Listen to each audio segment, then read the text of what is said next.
right, welcome back to another episode of the Artist Bloc podcast. Today we have a very special guest. He is a phenomenal airbrush artist, and he actually created our backdrop here. So welcome Rashad to the show. Yay! Thank you so much for having me. Yeah, it's great. I'm glad you can be here. So when was your first memory of you doing art? Oh, all right. So my first memory of doing art was getting in trouble. What? I was a kid. I tell people I failed 4 grades. Really? Fourth, ninth, 10th, and like 8th grade. I went to summer school except for 1 year. I tell people I created year-round schooling because I would go to school in the summertime. But so I remember getting in trouble drawing my classmates while they were doing their work. Wow. Or drawing action figures. We grew up very poor, so a lot of times I would draw the wrestling men, the G.I. Joe men that I wanted to have. And so I think that, that's my first memory of beginning to love illustrating and drawing. Nice. So you just naturally could do it. Did you It get came- like books and stuff when you were little, or? You know what? I would look at magazines of professional athletes. That was another thing. I was really into professional athletics, and so I remember drawing Michael Jordan, Bo Jackson, and so I wouldn't get books per se on drawing. I would draw whatever I could get my hands on. Got you. So you can draw whatever you see, basically. I could, at a very young age, I could draw what I could see. Yes, that's nice. I could do the same thing. Awesome. Yes. Okay, cool. So that was like middle school, high school. Actually, that was elementary. Elementary. Got you. So you ended up going to A&T for art. Correct. Right. So how was that? And what made you decide like to go to school for art? All right, so this is kind of not embarrassing because it's a part of my testimony, I guess. Because I neglected school for so long, growing up in poverty, and my grandparents who raised me didn't necessarily place a value on education. I neglect education for so long. I tell people I didn't really start doing homework until I got to college. Wow. And so I really felt like I needed to major in something that I was good at, or else I was going to have a hard time staying in college and staying eligible for athletics, which is, I'm embarrassed to say that at the time I went to school for athletics, and then I became a student. But athletics oftentimes became the motivator for me, making sure I took care of business in the classroom. And so I became an artist because I felt like I was really good at it. And it was something I felt like, even though I had neglected education, I could still come there and compete in the college community. Got you. So really, it was secondary. Like you weren't even. It wasn't in your forefront. Because what did you? You played baseball. I played baseball. I went to A&T to play football, but then ended up playing, years out of baseball at A&T. But I wouldn't say that it was my secondary plan. I was always good at art. Always loved art. But making art a career, it didn't really dawn on me until I got to college and said, you know what? I could turn this into a career as opposed to trying to figure out. I think I was undecided initially. Okay. And then I just said, hey, I'm good at this. I know I can do it. And that's why I ended up going down that path. Nice. So what influenced that to make you think, hey, I could really do this as a career? Well, I had an art teacher in the 9th grade who I tell people that I used to just draw. And I felt like, I'm looking back on it, I think it was empty art in a lot of ways. What do you mean empty art? It was more, it was comic books to me. It didn't have as much soul and culture as what I started to draw. Gotcha. And for some other people, comic books may be their main thing. But for me, this art teacher introduced me to African art. And that's where art became valuable. It wasn't just about me drawing anymore. It was about me telling a story. It was about me being able to identify that before, I think back in the 80s, Malcolm X came out, and it was a lot of times we used to talk about how, and when we were in history class, all we learned was that we were slaves. Well, this particular art teacher opened up African art to me, and I started to see that we were kings and we were queens and we were princes. And so now art became a way to express and to show others that we were a beautiful people. And I took pride in the artwork I was able to create after this lady introduced me to African American art. That's nice. I think that's important to know that, Because I never heard anybody phrase it like that, empty art. But basically just creating to create as opposed to creating with a purpose and an intention behind it. Yeah, I didn't feel like Yeah. I was necessarily reaching the heart of people. Mm-hmm. You know, before people would see my little action figures, because I would draw them and cut them out and then wrestle in class. All right, that was my friends. We would play with it. But then when I created an African drum, and I created a copper mask, and used popsicle sticks to carve the mask and the features out of the mask. And the adults in my family, when they saw it, it touched them. And it was like, wow, I don't just have, this is not just drawing now. I've added value to my community because, you know, people took pride when they saw not only that African art, but they saw that their relative was the one who was creating something that was so beautiful. That's nice. Yeah. Nice. So when was the first time you made money from selling your art? Well, beautiful story, in my opinion. So, my aunt realized that I had neglected education. I was behind. And so my art teacher entered about 6 pieces of my artwork into a countywide art contest when I was in the 8th grade. And the next morning, the principal called my name over. They would call out who won the countywide art contest. And I ended up winning 6 first place prizes and a second place prize. Wow. And I tell people that was the first time I had ever been called over the intercom without going home sick or being in trouble. Yeah. And so my classmates could have fallen out of their chairs. But, you know, my grandparents hadn't even taken me to the library, the countywide library, to see my artwork. But my aunt saw the value of it, and she found out about it, came and picked me up from my house and took me to see my artwork. And I remember walking around this library, and I was one of the only African-American kids there, but I had dominated. I had dominated this event, and I felt like, man, I didn't dominate in school in any other area, but I dominated in this. And so my self-esteem went up. And then she did something I think was very powerful. She purchased that piece. She purchased one of those pieces of art and paid me good money for it. And to this day, she has it hanging up in her house. And sometimes I want to go back and get it because it's like, man, I want that piece now. But, you know, I would never ask for it back. But that was the first piece I ever sold. And I don't know if she really liked it, but I think she paid me so much more because she was teaching me, you can make money off of this. I know you feel like you're struggling in all these areas. I know you feel like you're behind and your classmates are superior to you. No, you can make money doing this. Yeah. And so that was my first piece I ever sold. That is a beautiful story. Yeah. And I think that's important for people who are around those artists to encourage them and nurture them and to buy their artwork and to make them get accustomed to people buying their artwork as opposed to giving their work away for free. Yep. So that was very powerful that she did that. That's a good aunt. Yeah. And she's bought probably 4 or 5 pieces for me when I was younger. Now I just give them to her. Right. She feels like I kind of made it. So I just give it to her now, but she was teaching me a lesson back then. And she was one of the first entrepreneurs that I ever knew. She was a cosmetologist, and she went from just having a booth in a salon to where she started hiring other individuals who came into her booth and worked for her. And she began to explain to me how she was making money.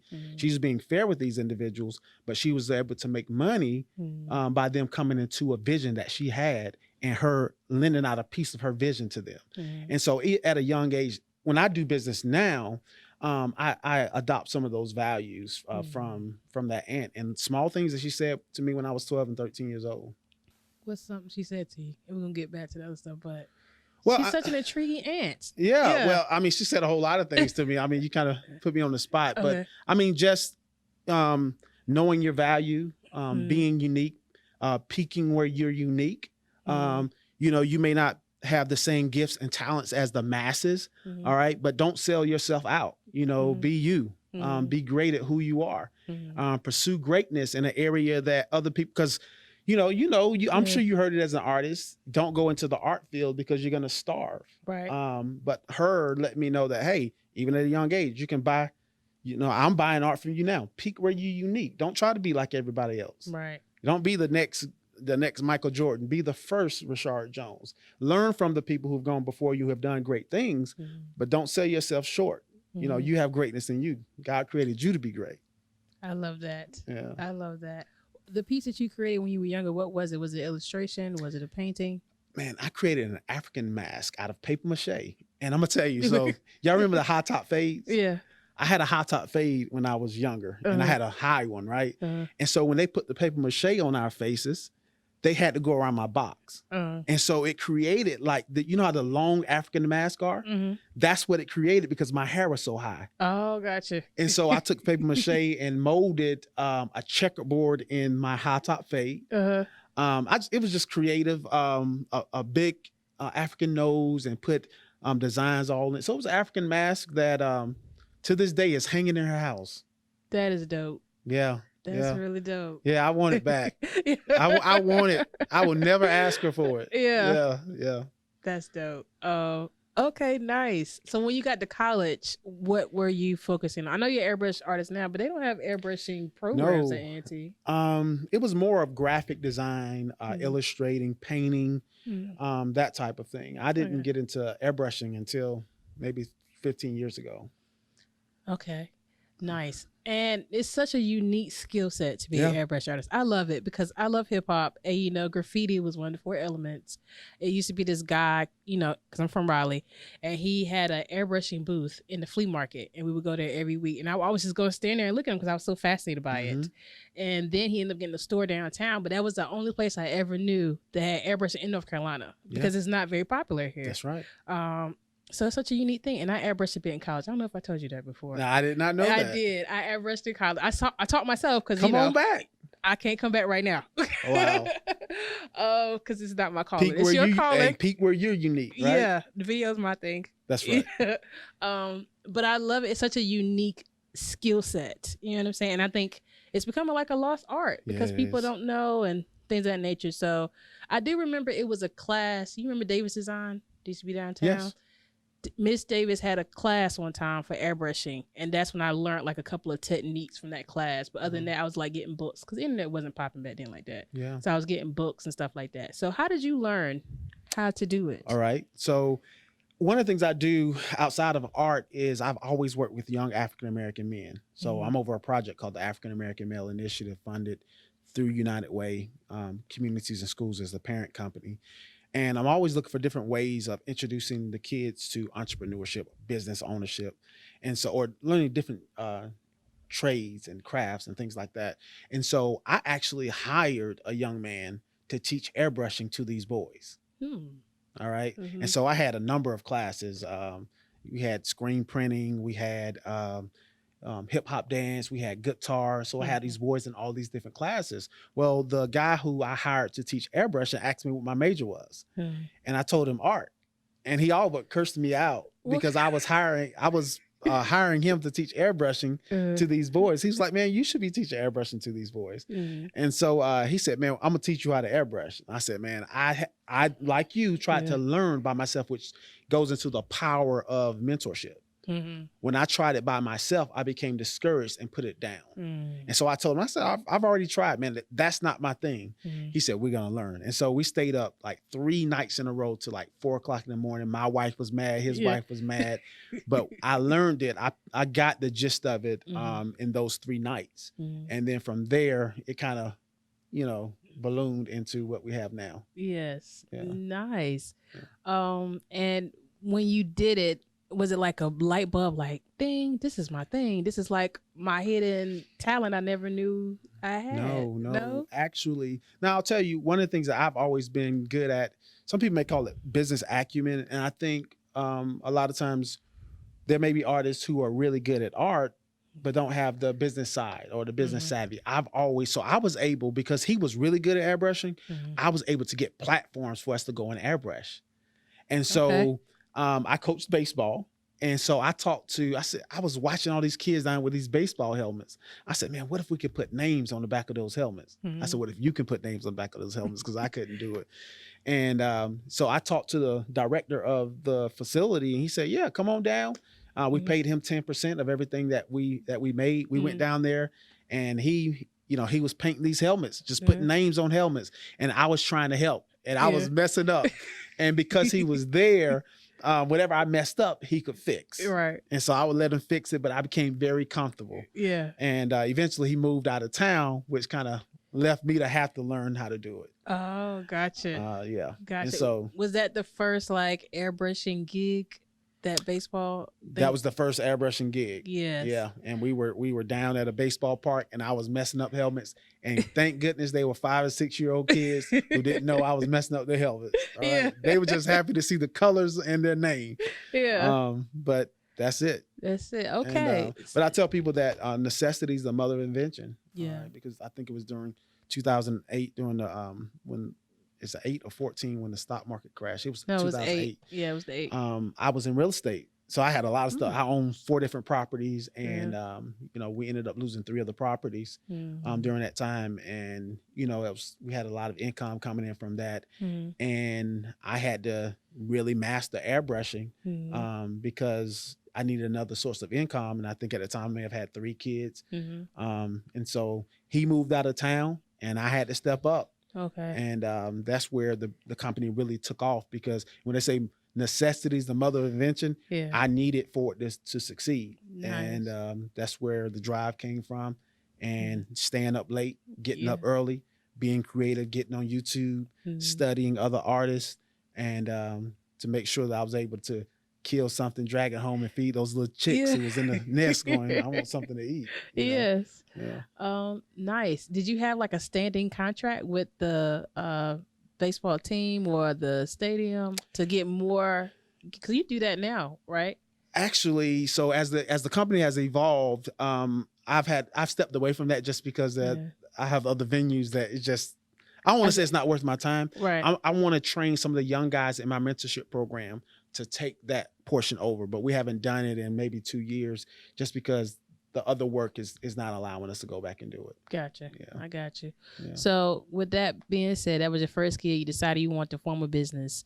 What were the steps with that? Did you like legalize it immediately, or were you just hustling and then you was like, this is getting really good, let me legalize it? Like, what was that process? I was just making money at the time. I think I've always had my aunt was always a good foundation. My grandfather had his own business on my father's side. And so I always understood paying taxes. I always heard my grandfather, my aunt talking about tax season and people getting in trouble about taxes. I'm allergic to jail.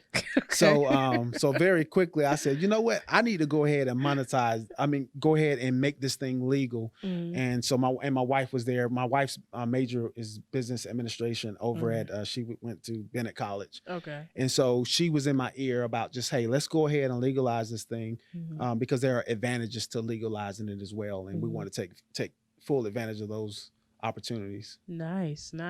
But the business was, I guess you were getting a good stream of opportunities coming in for the business when you decided to do that. Yeah. It had become consistent. Yeah.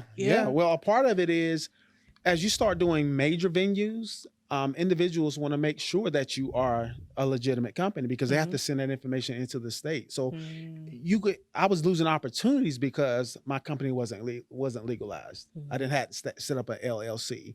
So a great part of, making your company official is it opens up the opportunity for more business and more money and people who have money, willing to work with you. Yeah.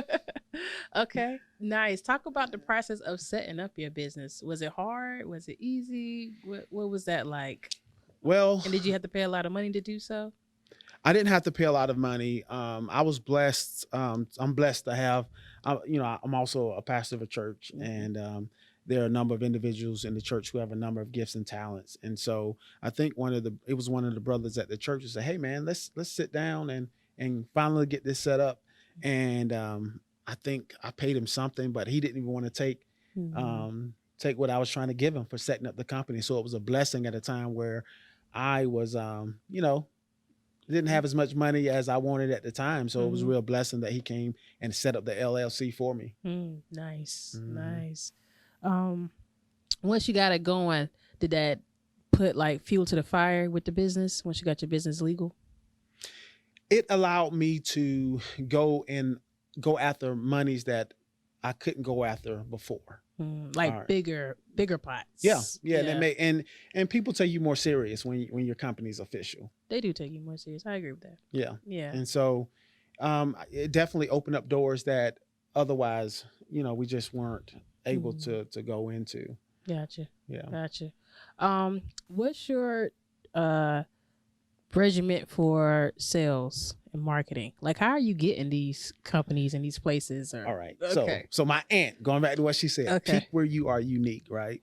So I think one of the things that allows us to have so much success in the airbrush industry is because it is such a unique industry. When you said it's a dying art form, there's not a lot of people doing it. As a matter of fact, honestly, I think I'm probably 1 out of 2 airbrush artists who's doing business on a grand scale, who's marketing it. It may be some other guys who's doing it and making money off of it. But if you got on Google right now and airbrush and Google airbrushing in North Carolina, in Greensboro, I'm definitely gonna be the first one to pop up. High Point, I'm gonna be the first one. Arts, that all the surrounding cities, and even up to Charlotte and places in Tennessee, we'll be the first ones to pop up. It's not a lot of people doing it. And so I'm peaking where I'm unique. All right. You know, I started out doing hot press and I wasn't having a lot of success with hot press. But when I got into airbrushing, it was just like, you know, it opened up, the door opened up, and anywhere from, I just got a call this 2 days ago where someone's bringing me down to Florence, South Carolina, which is 3 hours away, to airbrush, paying 57 cents a mile for over 100 miles, because there's no one in the area who can do the airbrushing. And so my marketing is a lot easier than most people in business who are trying to market, because there's just not a lot of people who are doing it. Right. Yeah. But I did do a lot of homework as relates to, because airbrushing is, so it's a dying art form. A lot of people don't realize that it's still an opportunity to get airbrush artwork. So it's not a lot of people looking for airbrush art a lot of times. So I had to spread my horizon. So I stepped over into Tennessee, Virginia, DC. And so I needed to find out, how do I pop up on search engines in those different places? That required a lot of research and a lot of study and asking questions for individuals who was doing it. And I think that's important, because your wife did go to business school and y'all are a pair, but you didn't go to business school. Correct. So it is important to study business so you can figure it out and figure out what works best for your business and your path. So I think that's very powerful that you said that. I call it working on your business, not in your business. And I think sometimes artists can be guilty of working in their business and being frustrated that it's not taking off. But sometimes you have to take a step back and work on your business. And that is studying and researching marketing to find out, all right, how do I show up first on a Google search? How do I show up on a Facebook, on Facebook marketplace? That takes time. It's not our passion. Marketing is not my passion. But I realized, in order to monetize my passion and to be able to share and not deprive the world of what this gift is that God has given me, I had to get into studying marketing and how to get my artwork out there in order to continue to share it with the community. Yeah. What role does social media play in that? And I mean, I'm pretty sure word of mouth is traveling for you too, but what role is social media playing in that for you? Honestly, that's not an area where I am the best at. And I'm gonna tell you why. Google does so well for me. And I know a lot of people are kind of getting away from Google because they're finding so much success in social media. So I get about 5% of my business from Facebook, about 5% from Gig Salad, Thumbtack, that type of thing. 90% of my artwork is purchased through Google. And so what are you doing with Google? Is just like SEO? Are you doing AdSense? SEO. Okay. Search engine optimization. I did a lot of research on how to show up number one, really in a lot of different places. And so that's about, and finding out what are the tricks and what are ways to not trick Google, but to maximize how to get them to put you as number one on their search engine. I love how you phrase that. Yeah. Because we don't want to be a part of manipulating folks. All right. Yes. But it takes time. And I'll share this. A great part of it is just writing articles. Really? Yes. Like on different sites? Yeah, because all right, so this is how a lot of people realize this is how Google works. So when someone types something in Google, in a way, Google is saying what website has what this person just typed in the most on their website, because in their minds they're saying, or in the computer's mind is saying, all right, more than likely, if they have all these words on that site, it's a great possibility that they're pretty good at this in this industry. And so when you write articles about airbrushing, so if I write an article about airbrushing, I'm going to say airbrushing probably 50 times in the article. Right. So if someone types airbrushing in Greensboro and my website, and I've written 20 articles, so I might have 1,000 words, the word airbrush 1,000 times on my website. It's a great possibility I'm going to show up number one in this area. Now, let's say it was 100 airbrush artists doing that. Now I would have to figure out another way of marketing my company, but there's not a lot of airbrush artists. That is so smart. Yeah. Because you're writing it on your own site. I'm thinking you're going to other sites, but you're just doing it on your own site. I'm writing on my own site, and I'm doing blogs. So next thing you know, when I do a blog, someone is reading my blog, and then they're commenting, and how many times they're going to type airbrushing in their comments. So they're even helping my search engine optimization go up as well. Gotcha. And your blog is on your website. Yes. That's so smart. I'm learning so much from you today. I learned it from another artist, you know, and that's what it's about, sharing. Yeah, no, I love that. I love that. So obviously you're staying up on your business game. What are you doing to stay up to date with your airbrushing skill? Like, what's your training regiment to keep you where you at? So when you say training regimen, so for me, it's probably, I guess I'm unique in the standpoint that I do a lot of things. And so I pastor a church. I'm over African American Male Initiative Project. I'm an artist. I have 8 children. I coach my kids' baseball teams. So honestly, I don't have a whole lot of time to quote unquote practice. I do a lot of work. And so because I do a lot of work, and because I do a variety of work, I do have to research. So someone may call me and say, hey, I need you to airbrush a prosthetic leg. That ain't like airbrushing a $10 baseball helmet. Now we're talking about an $80,000 leg. Gotcha. All right. So now I have to find out, all right, what type of paints won't crack that leg or won't compromise the electronics that's in that leg. So I have to do the research, but I'm going to be rewarded for doing that, for taking my time to do that research. Right. All right. And so I don't do a lot of quote unquote practice. I do a lot of research, and then the practice takes place spontaneously while I'm actually doing the work. Gotcha. Now, I do want to go to a couple of workshops and, study from some of the greats in airbrushing. The guy who taught me how to airbrush is pretty much, his knowledge base became my knowledge base, and everything I'm finding out on YouTube. Gotcha. But I want to go to a couple of getaways. They call it airbrush getaways. Cost $1,500. And when I was younger in art, I would never think about spending $1,500 to go learn from someone else. But as I've grown, I realized the power of education, and don't have a problem investing into myself, because when I come back, I'll be so much better. Because I've learned from some of the greats in the industry. Right. And it's important to invest in yourself with the knowledge, because you're not going to continue to grow if you don't. That's right. Yeah. That's right. I love that. Okay. I want to go to the next segment. You give me so much. I'm really enjoying this. All right. Don't scare me. So go to the next segment. Don't ask me anything. I'm like, don't ask me anything I don't know how to answer. No, it's just about, giving people the 5 steps if they want to get into the airbrushing business. What are 5 steps that they can take to get them into that business? So I guess I've already said one, which is to peak where you're unique. You may not want to. So I do a lot of high-end bar mitzvahs. I do a lot of high-end graduation parties. High-end. I did CIAA this year in Charlotte, what CIAA was. And just to clarify, you're saying party like you're just setting up at the parties and they pay you as a whole to come and set up and do that? That changed the game. Okay. The game changed when I went from having to pay a city to set up a vendor's fee, and then people coming up and having to make my money by convincing them to buy my art. The game changed when now all of a sudden someone's paying me a set fee to set up, and they're going to pay for everyone at their event to get one of these shirts. Yes.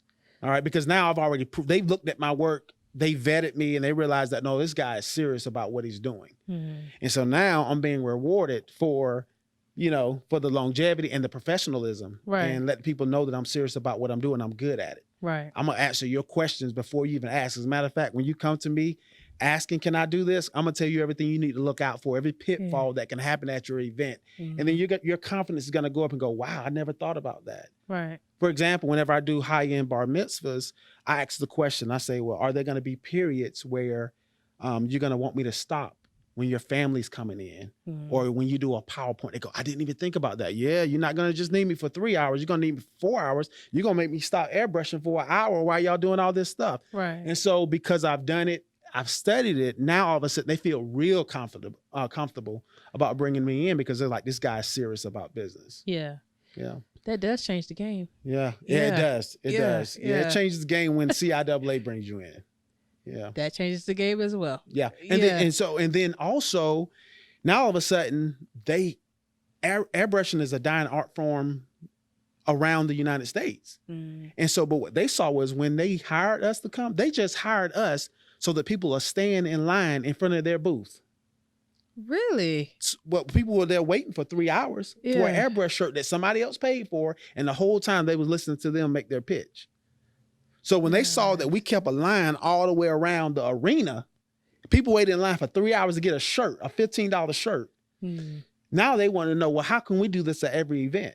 Do y'all travel? Yeah. Y'all gonna fly us in? Yeah, fly us in. Now all this happened right before COVID. Right. You know, Yeah. But that would have changed that would have taken our business to a whole nother level. Yeah. Because now we're getting contracted to go all around the United States to do airbrushing.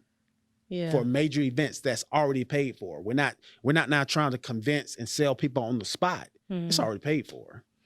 That's so deep because they're looking at you as like a form of marketing for them. But you're still making money doing you. And it's so much easier. And it's marketing you simultaneously. Right. That's right. I don't have to go out and look for customers. I'm just showing up. We bringing our equipment in on an airplane, coming and set up airbrushing. And we know we're going to do 1,000 shirts while we're there. Wow. And they wanted me to bring 3 artists. So it was 4 of us. Wow. Where are you we just got off track. We can get back on it in a second. Where are you finding the other airbrush artists? Are you teaching them? So the guy who taught me. Okay. And then I'm finding different artists who have, who know how to airbrush a little bit, and then sharing with them the pitfalls that unfortunately sometimes people will give up on it because they're not willing to do the research. Then I come in and say, hey, no, if you'd have done this, all right, then you would have had a better experience at this. And now all of a sudden I'm there as a coach to some of them. Now, some of them have been airbrushing longer than me. I don't have to do that. They're just coming in to do work. But other ones, we have to bring them along and mentor them. Okay. One more question before we get back. How is it hiring people and working with people? What's the dynamic of that type of relationship? Because that's tricky. When you start hiring people and working with people, as opposed to you being the person doing it, the dynamic has switched. I think you have to be very upfront with them, be very professional, because I tell people the spirit of the leader is the spirit of the people. The spirit of the leader is going to be the spirit of the followers. So if they see that you're professional and you treat them well, you pay them well, you don't take advantage of them, all right, you pay them for what they're worth, you make them feel like, man, being a part of a team. Because I think in the tax industry, for example, a lot of times people don't like bringing and tutoring people because as soon as they learn how to do the taxes, they go off and they start their own thing. Right. How do I sell my company to the point to where people want to be a part of my vision? Now, 5 years down the line, 10 years down the line, they may go start their own. But they see so much value and success in what I'm doing that they want to be mentored and tutored. They want to hang around for a while. That's what we're looking for. And eventually we want them to go off and fly and do their own thing. Right. Right. So it's being professional, it's showing them integrity, it's paying them well, and it's being able to be confrontational when you have to be confrontational. That's the word right there. Yeah. Yeah. Because people try to avoid that because you don't want no drama. Yeah. But eventually, if you avoid it, it's going to end up exploding by the time you get here and you deal with it. It's going to be an explosion. Yeah. Yeah. Do you look for particular traits or characteristics in people that you choose to work with? Yeah, honestly, as long as they're coachable, they don't have to have, I have a certain, I have certain standards, certain belief systems. They don't have to believe exactly what I believe, but or carry themselves exactly the way I carry myself, but they need to understand they're working for my company. All right. So you be whoever you are away from our events. But when you come to our event, you're going to dress like we dress. Yeah. You're going to talk like we talk. Yeah. You're going to show up on time. You know, so I will give them a chance to show me that they're not who I think they are. Yeah. All right. Yeah. Yeah. And generally on smaller venues. Yeah. You know, I'm not taking someone I don't trust to CIAA unless I had to. Right. All right. Yes, I understand because they can like ruin your whole thing. Well, Yes. not ruin it, but sidetrack it. Yes. You know? Absolutely. I totally get that. Mess up a huge contract. Yeah. Because you're right. Word of mouth is powerful, especially when you talk about high-end proms and weddings. I mean, you know, if that's all someone has to do is write a bad review about how you messed up their wedding, and it's going to be a problem for your business. It will be. Yeah. Yeah. Or someone got sassy with one of their family members at a wedding. So you have to have those conversations. Look, if it becomes confrontational, you come and get me. Right. You know. Right. Good stuff, man. Okay, let's get back to our five. All right. 5 things. So the first one was peak where you're unique. Where you're unique. What's number 2? Well, I guess I would say that when you're first starting out, so I didn't realize this and I realize it now. When you're first starting out, you generally need the best tools. And a lot of people think that you get the best tools once you become established. So with airbrushing, I used to try to buy cheap guns when I first got started, and I got discouraged and stopped doing it before the guy came along and taught me. I had these cheap guns. I went to Harbor Freight and got like a $16 gun. Wow, I didn't even know they had $16 guns. Oh yeah. But the paint wouldn't flow through it well. I had cheap paint. Yeah. But then when he came along, he had these really nice guns. But then, so I started having success with the airbrush. Now that I'm somewhat know how to airbrush, I could take a $10 airbrush gun and go to work with it. All right. Yeah. So the longer you go in the industry, you don't necessarily need the best tools once you learn how to do it. And a lot of people, they have it the reverse. Yeah. You know. Yeah. And now that you say that, that makes a lot of sense. Because, you know, with me, with video and teaching, I always say it's not about the camera. It's about understanding composition. It's about understanding lighting, different things like that. It can shoot with any camera. But if you understand those things, you can do what you need to do. That's right. So I never thought about it like that till you just said it. Yeah. But that's very true. Yeah. And I guess when you use the best starting out, is giving you like assistance to a certain degree, and it's making up for things that you may not understand because it is the best. Yeah. Yeah. That's it. Nice. Okay. The other thing is go from being self-employed to a business owner. And I learned this really early so a lot of people who think they're business owners, they're really self-employed, which is fine. And break that down. So self-employed means that you work for yourself. But this is the problem. If you get hit sick, you get injured, you go out of town, your money stops. Right. Because you're not there to work in your business. All right. So I became a business owner when I began to employ other people. So I just told you all the things I have going on in my personal life, right? So what happens when I get overwhelmed with work? All right. Am I going to let these customers down? No. What I did was I brought other people into my vision. And so there have been times literally where I've taken my baseball team and we've gone out of town. And the whole time someone was in my workspace producing artwork. Gotcha. I treated them well. I paid them a fair rate. I made money while I was there. Now, if we had enough work, I had 2 guys working simultaneously. And so I'm making money while I'm actually off doing things that I need to get taken care of. So that's why I say going from being self-employed to being a business owner. Right. And then not even being afraid of being an entrepreneur, which means that you may invest in something that you don't even do. Right. All right. So for me, that may look like me starting a screen printing company because I've recognized as a young guy who's not ready to have his own business yet. But I can add that as a piece of my company, or even start, or even purchase a space somewhere and pay him to work in it. Right. And you own the company. And I own the company. Right. I learned that from a bar.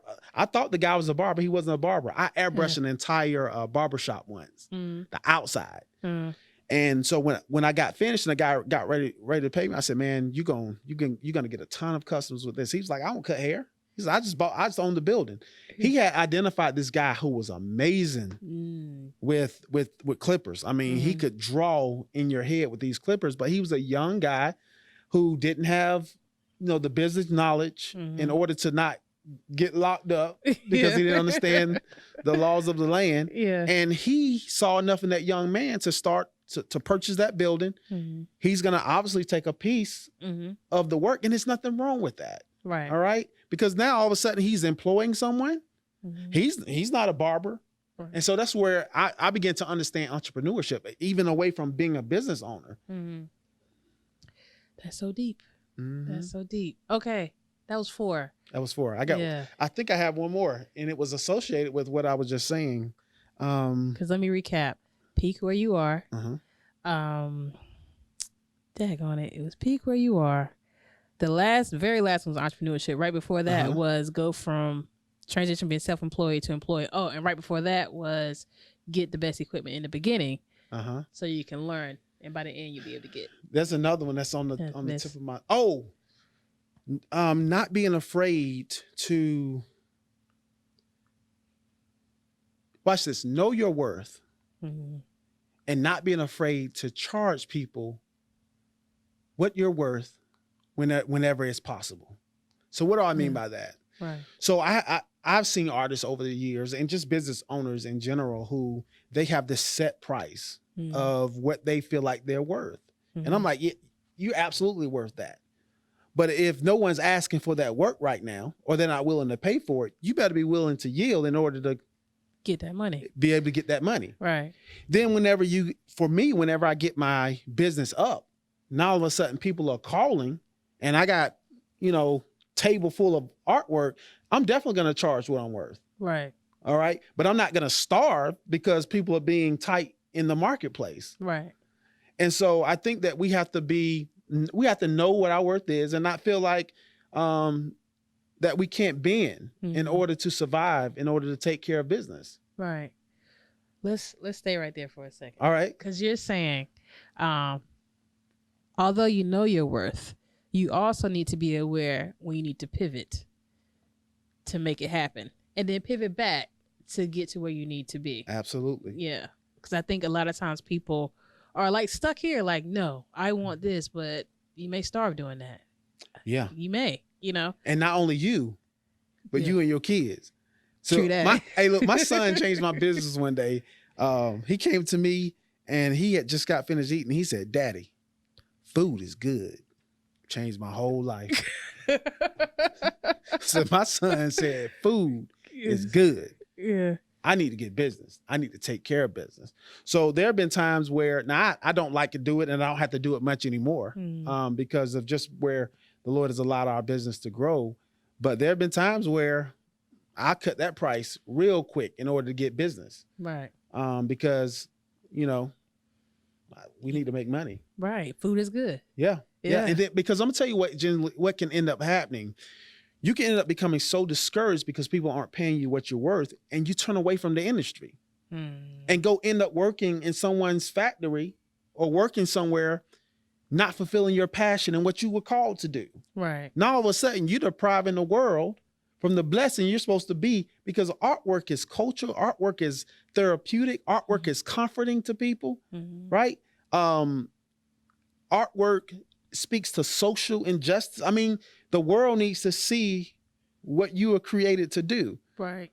Don't be so rigid that you're not willing to compromise for a while so that you can continue to do your passion. And when the industry, when the market changes, take your prices back up. Right. What we don't need you out of this industry, out working for someone, doing something. And listen, some people need to work for other people. Everyone's not going to be a business owner. I don't teach that either. That's Everyone needs to have their own business. No, some people need to work for other people. Right. All right. Yeah. But if you can work in the industry that you're gifted at, that's what you prefer to do that. Right.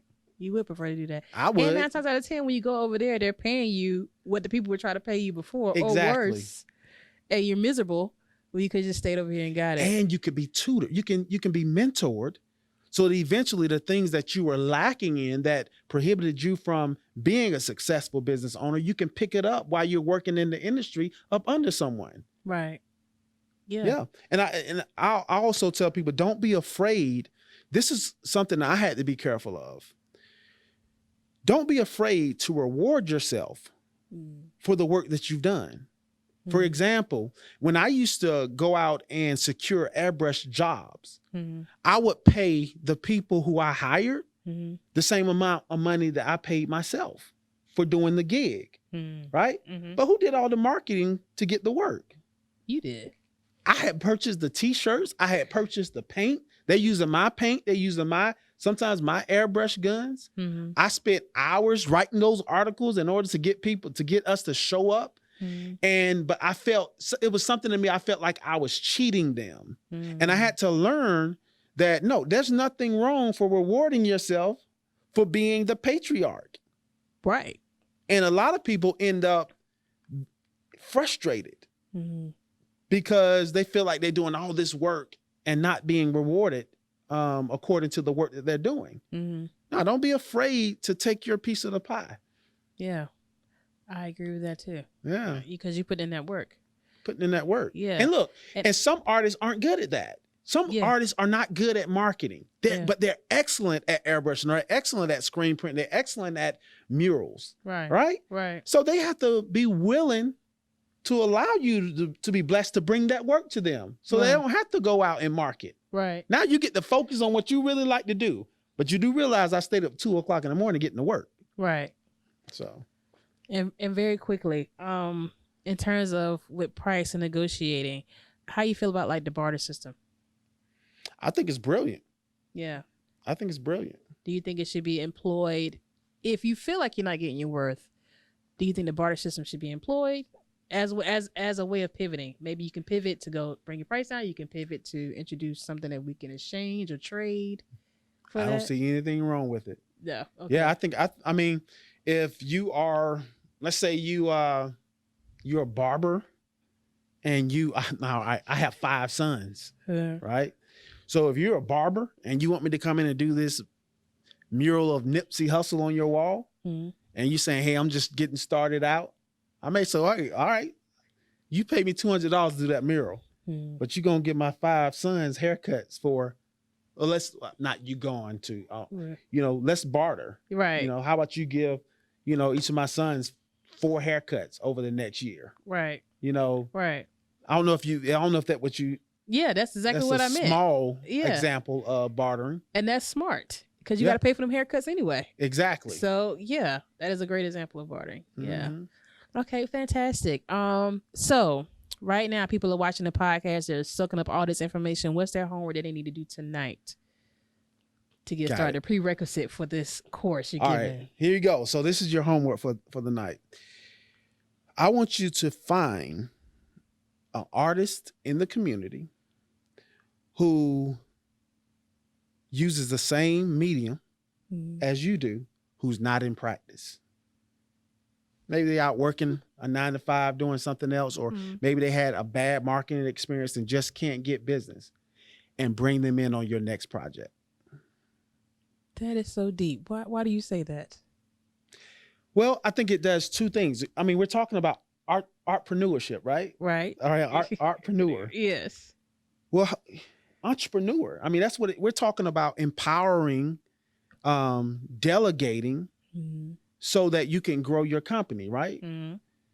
So one of the ways that you're going to grow your company, listen, you can't be but in one place at one time. Right. I tell people all the time. So I tell people that Jesus died because he didn't want to just be at one place at one time. Never heard. As long as he was a human being, he could only be at one place at one time. Right. When he died, the Holy Spirit indwells everyone who believes in him, right? Right. So now, instead of one man named Jesus preaching, you had all these men going around preaching because they had the same spirit. Gotcha. Right? So when I say delegate, empower others, Take what's on the inside of you that you've been blessed with, identify when other people have those gifts and talents, who maybe have been discouraged, who maybe have gotten out of the industry, who maybe didn't know how to market. Share that vision and that passion with them, bring them in on your job. Now all of a sudden you're cutting your time. You're not spending as much time doing the work. Now watch this. While they're working, you can go over and receive some phone calls for additional business. You can write up some proposals for other business. Now you're expanding your company because you brought others in on your work. I love that. And they're already gifted in talent. They've just been demobilized by some type of discouragement. Right. I love that. Yeah. I love that. Okay, so we're coming towards the end of this. I really appreciate you coming on Thanks the for having show me. and being here. To end it out, what is like a personal art tip or entrepreneurship tip or artpreneurship tip that you have? You know what? I thought about that before I came, and it is escaping me. What did I say? What was the tip that I had?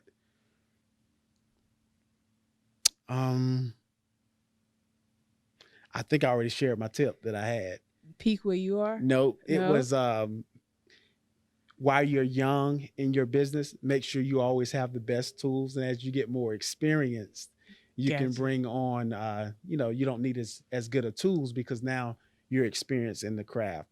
So, okay, that's a good one. But that deals with art. So do one dealing with business then. What's the tip dealing with business? Dealing with business. I would say, be professional.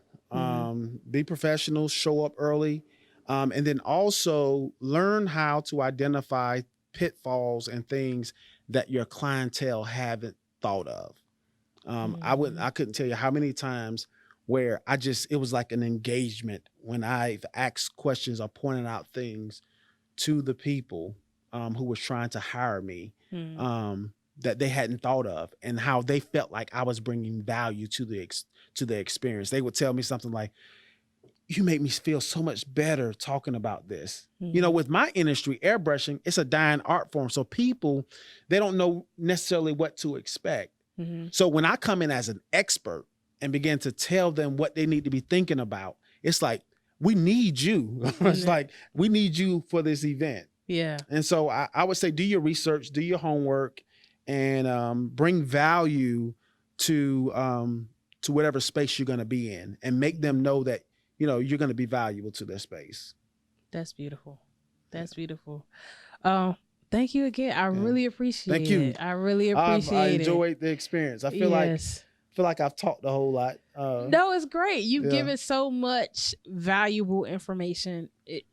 I feel inspired myself, and I want to go, and I have to go do more research on SEO, and I got to write some articles and some blogs. I feel very inspired. That's where it is. Yes. That's Google. Yes. SEO. Okay, real quick, tell the people how they can get in contact with you, with your website, social media, email. All right. So 3J's Airbrushing, Instagram. I get a lot. I didn't even say Instagram. I get a lot of business off of Instagram. 3J's Airbrushing. The website is 3jsairbrushing.com. On Facebook, it's kind of unique because I use my name on Facebook. It's Hubert Jones, but I also have 3J's Airbrushing on Facebook. That's pretty much what we do. Okay. Yeah. All right. Hit him up. Hit him up. He did a great job for us, and I appreciate it. I always knew I was going to call you to do something. Now, I will say this. One of my artists helped me do this, so I don't want to take all the credit for this. So empowering and delegating. Yes. Yeah. Okay. All right. Well, that's a wrap for the show for this week. So stay tuned for next week.